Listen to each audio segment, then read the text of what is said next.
Hello my dear students, so welcome back. I hope you all are fine. तो आज हम करेंगे class 8 की बच्चों 2 वर्कशीट आपकी, एक है साइंस की और एक है हिंदी की। ठीक है बच्चों, पत्रक नंबर है 35। ठीक है बच्चों, डेट क्या है हमारी 30 नवंबर। विद्यार्थी के नाम में आपका नाम आएगा, कक्षा अध्यापक में आपकी टीचर का।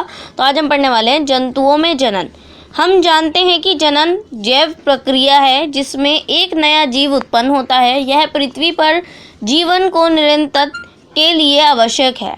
यह 2 प्रकार का होता है, पहला है लैंगिक, दूसरा है अलैंगिक। ठीक है, लैंगिक क्या होता है बच्चों? एक नए जीवन की उत्पत्ति के लिए 2 जीव, नर और मादा दोनों आवश्यक हैं। ठीक है, अलैंगिक में क्या होता है बच्चों? एकल जीव एक नए जीव की उत्पत्ति के लिए पर्याप्त है।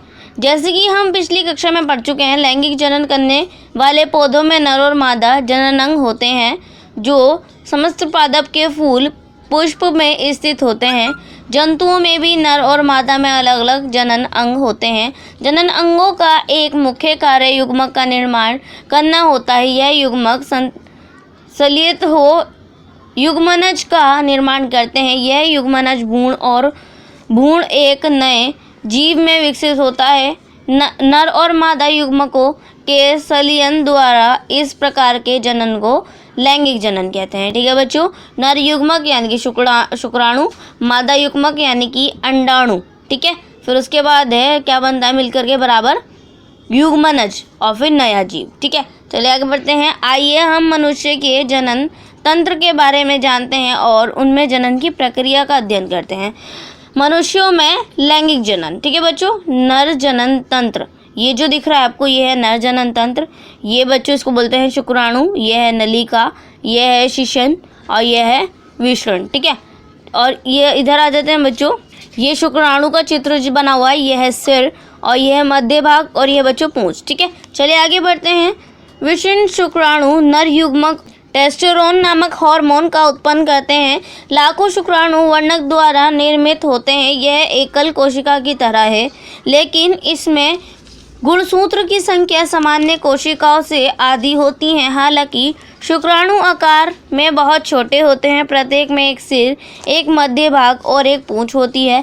पूंछ सांप की तरह आगे और पीछे शुक्राणु के अंडे की ओर ले जाने के लिए शुक्राणुओं को गर्भाशय और फिलोपियन ट्यूब तक पहुंचाना होता है ताकि युग्मनज बनाने के लिए डिंभ के साथ निषेचन हो सके। ठीक है बच्चों, चलिए क्वेश्चन नंबर 1 आपको दिया हुआ है, जनन को परिभाषित कीजिए, लैंगिक और अलैंगिक जनन के बीच अंतर लिखिए। तो बच्चों ये रहा, हम जानते हैं कि जनन एक जैविक क्रिया है जिसमें एक नया जीव उत्पन्न होता है। यह पृथ्वी पर जीवन को निरंतर बनाने के लिए होती है। फिर आप लिखेंगे यह 2 प्रकार का होता है। ठीक है बच्चों, लैंगिक अलैंगिक करके और ये लिख देना दोनों। ठीक है, फिर उसके बाद है क्वेश्चन नंबर 2, लैंगिक जनन को परिभाषित करें, क्या यह पौधे में होता है?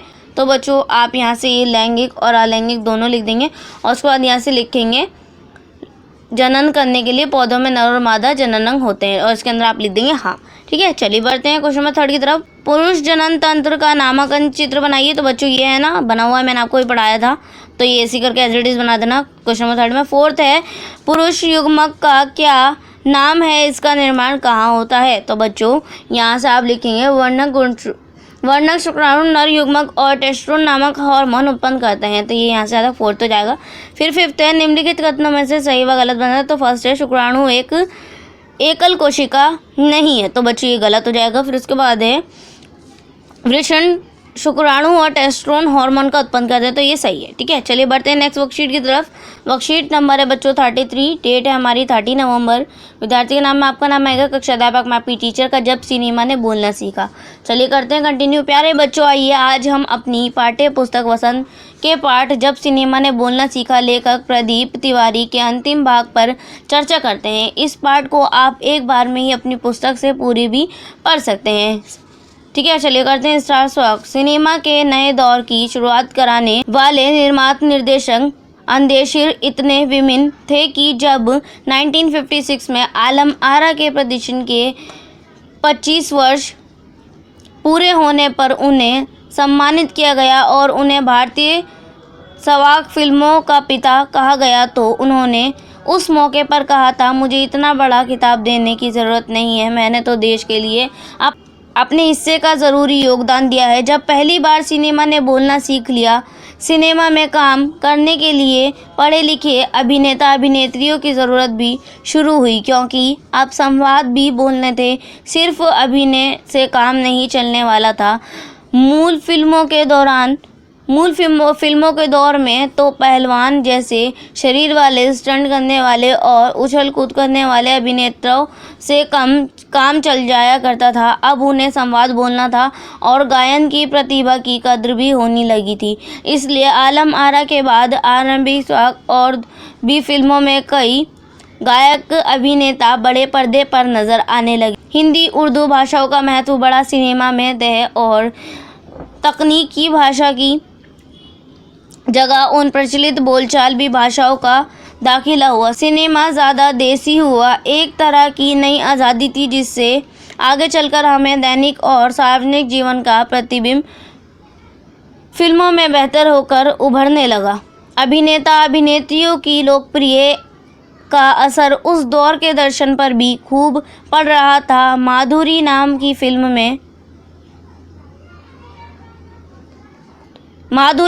फिल्म में नायिका सुलोचना की हेयर स्टाइल उस दौर में औरत में लोकप्रिय थी। औरतें अपनी केश सजा उसी तरह कर रही थी। अंदेशर ईरानी की फिल्म में भारतीय के अलावा ईरानी कलाकारों ने भी अभिनय किया था। स्वयं आलम आरा भारत के अलावा श्रीलंका, बर्मा और पश्चिम एशिया में पसंद की गई। भारतीय सिनेमा के जनन फिल्मों को स्वेक सिनेमा के जन उद्देश्य ईरानी की उपलब्धि को अपनाना ही था, क्योंकि वहाँ से सिनेमा का एक नया युग शुरू हो गया। लेखक प्रदीप तिवारी। चलिए करते हैं आगे बच्चों। आशा है कि पाठ के इस भाग को पढ़कर आपको मज़ा आया होगा। आइए इस भाग का अतिरिक्त कुछ प्रश्नों के उत्तर खोजने की कोशिश करें। फर्स्ट क्वेश्चन है, भारत स्वाक फिल्म का पिता किन्हें कहा गया? तो बच्चों इसमें से ऑप्शन नंबर का आपका करेक्ट रहेगा इंदेशिर ईरानी। ठीक है। फिर नेक्स्ट है, भारतीय सिनेमा का जनक किन्हें माना जाता है? तो बच्चों ऑप्शन का करेक्ट रहेगा आपका दादा साहब फाल्के। ठीक है। फिर उसके बाद है क्वेश्चन नंबर 3, इस पाठ के लेखक लेखिका कौन है? तो इसका ऑप्शन घ करेक्ट रहेगा प्रदीप तिवारी। चलिए क्वेश्चन नंबर 4 पर आते हैं। सवाक शब्द वाक में सा उपसर्ग लगाने से बना है, ऐसे ही सा उपसर्ग लगाकर अन्य शब्द भी बनाए। तो बच्चों आप लिख देंगे सड़क, सर्वोपरि और सवाक। ठीक है। चलिए बात है नीचे, मूक सिनेमा तथा सवाक सिनेमा में क्या अंतर है? तो आप लिखेंगे पहले लिखेंगे आप मूक सिनेमा का कोई बोली नहीं होती मूक सिनेमा में। ठीक है। फिर उसके बाद सवाक सिनेमा का लिखेंगे आप बोलचाल होती है। ठीक है। फिर उसके बाद है गतिविधि बच्चों, क्या आपने कभी मूल सिनेमा देखा है? यदि नहीं तो अपने टीवी की आवाज़ बंद करके कोई भी सिनेमा देखें और उस सिनेमा की कहानी को पात्रों के अभिनय के माध्यम से समझने का प्रयास करें। ठीक है बच्चों। तो ये गतिविधि आपने ही करनी है खुद से। ठीक है। तो ये आपकी वर्कशीट यहीं पे कंप्लीट होती है एंड आई होप आप लोगों को वर्कशीट समझ में आ गई होगी।